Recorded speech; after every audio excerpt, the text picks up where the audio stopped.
Welcome to Zisodel TV. Kindly subscribe, share, and like for latest updates and news. Ask chairman of FCT, who does not have land in National Assembly. Ask him. Who does not? So, I mean, some of us, you cannot get us by blackmail. Forget it. If you have problem, come to us. We know how to help you. We know how to solve the problem. Not, oh, I'm a woman. Oh, because I'm a woman. What is that?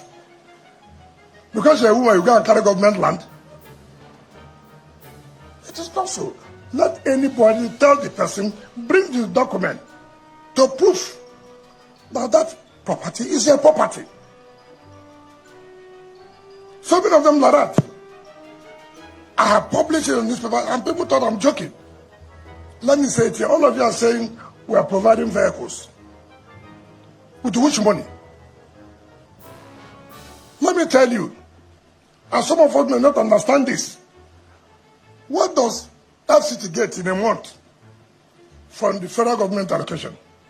If the federal government gets 1 trillion a month, for example, we take 1%, and that is 10 billion naira.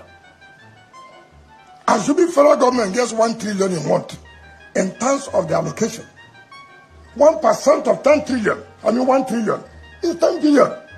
Today, the salary of this staff, yes, the salary today is no less than 13-14 billion a month. So where would they get the other one?